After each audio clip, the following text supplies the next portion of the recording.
बहुत समय पहले की बात है। एक राज्य में राजा महिपाल राज करता था। महिपाल बड़ा ही अय्याश और धूर्त किस्म का व्यक्ति था। नगर में कोई भी खूबसूरत स्त्री या युवती दिख जाती तो वह अपने रुतबे और ताकत के बल पर उसे हासिल करने की कोशिश करता। एक बार राजा महिपाल ने अपने बेटे युवराज दिव्यांश के जन्मदिन पर एक भव्य उत्सव का आयोजन किया। नगर भर के लोग इस उत्सव में आमंत्रित किए गए। राजा का सबसे भरोसेमंद मंत्री धीरसेन भी अपनी पत्नी शारदा के साथ इस महोत्सव में पहुंचा। जब राजा महिपाल की नजर मंत्री की पत्नी शारदा पर पड़ी तो वह देखता ही रह गया। उसने आज तक इतनी सुंदर स्त्री नहीं देखी थी।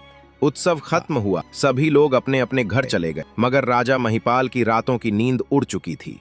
उसका मन हर वक्त मंत्री की पत्नी शारदा के ख्यालों में उलझा रहने लगा। उसी रात वह सो न सका और पूरी रात करवटें बदलता रहा। तरह तरह की योजनाएं सोचता रहा कि कैसे वह शारदा को अपने कब्जे में करे। सुबह होते ही राजा महिपाल को एक युक्ति सूझी। उसने तत्काल एक सिपाही भेजकर मंत्री धीरसेन को दरबार में बुलवाया। जब धीरसेन आया तो राजा ने उसे एक पत्र सौंप कर कहा, इसे तत्काल दूसरे राज्य में लेकर जाओ और वहां के राजा को दे आओ। मंत्री धीरसेन ने विनम्रता से सिर झुकाया और घर जाकर पत्नी शारदा को ये बता बिना राजा की मंशा को जाने पत्र लेकर निकल पड़ा।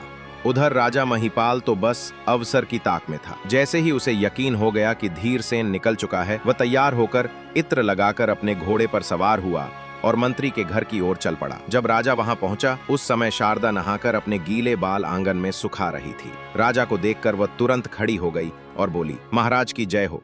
राजा ने हाथ उठाकर उसका अभिवादन स्वीकार किया और कहा, कुछ खास काम नहीं था, इधर से गुजर रहा था तो सोचा देख लूं मेरे खास मंत्री का घर द्वार सब कुशल है या नहीं। मंत्री की पत्नी शारदा ने राजा को बड़े आदर से अंदर बैठाया और अच्छे अच्छे पकवान बनाकर परोसे, मगर राजा खाने पीने थोड़े ही आया था। वह शारदा की सुंदरता की प्रशंसा करते हुए बोला, मैंने अपनी जिंदगी में आज तक तुम्हारे जैसी खूबसूरत स्त्री नहीं देखी। राजा की बातें सुनकर शारदा समझ गई कि राजा ने जानबूझकर उसके पति को बाहर भेजा है। वह एक समझदार और पतिव्रता स्त्री थी। उसने तुरंत कहा, महाराज, शेर जंगल का राजा होता है, क्या उसे शोभा देता है कि वह झूठ खाए और गंदगी में मुंह मारे? जब न्याय करने वाला अन्याय करने लगे तो प्रजा कहां जाएगी? आपको अपने मंत्री की पत्नी से ऐसे शब्द कहना शोभा नहीं देता। शारदा की बातें सुनकर राजा महिपाल को बहुत शर्म आई। वह पश्चाताप में डूब गया। उधर मंत्री धीरसेन कुछ ही दूर पहुंचा था कि उसे याद आया वह राजा का दिया हुआ पत्र घर ही भूल आया है।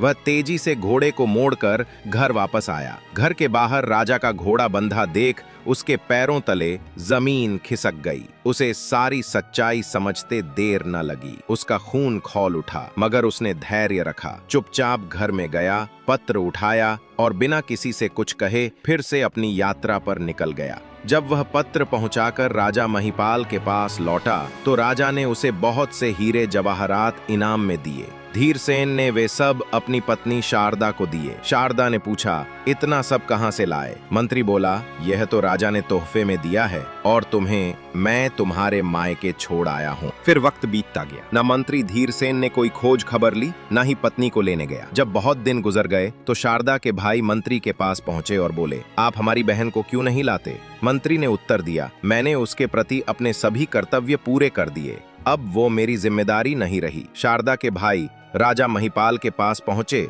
और मंत्री की शिकायत की। राजा ने धीरसेन को भी दरबार में बुलवा लिया। शारदा के भाई बोले, महाराज, हमने इस आदमी को एक सुंदर हरा भरा बाग सौंपा था जिसमें मीठे पानी से भरा कुआं भी था, पर इसने वो बाग उजाड़ दिया, सारे फल खा गया और कुएं का पानी भी गंदा कर दिया। राजा ने मंत्री से पूछा, क्या ये सच है? अपनी सफाई में कुछ कहना चाहोगे? मंत्री बोला, महाराज, इन्होंने जैसा बाग मुझे दिया था उससे भी अधिक सुंदर और सुरक्षित हालत में मैंने लौटाया है। राजा ने शारदा के भाइयों से पूछा, क्या ये सही है? उन्होंने कहा, हाँ महाराज, बाग तो सुरक्षित है, पर हम वजह जानना चाहते हैं कि इसने बाग हमें क्यों लौटा दिया। राजा ने मंत्री से पूछा। मंत्री बोला, महाराज, नफरत या ईर्ष्या से नहीं, बल्कि एक दिन जब मैं बाग में गया तो शेर के पंजों के निशान देखे। डर गया कि कहीं शेर मुझे भी न खा जाए, तभी से मैंने बाग में जाना छोड़ दिया। राजा ये सुनकर अपने सिंहासन से उठ खड़ा हुआ और बोला, धीरसेन, अब निडर होकर अपने बाग में जाओ। सच में शेर तुम्हारे बाग तक आया जरूर था, पर न कोई फल खा सका, न कुएं का पानी गंदा कर सका। उसने थोड़ी देर रहकर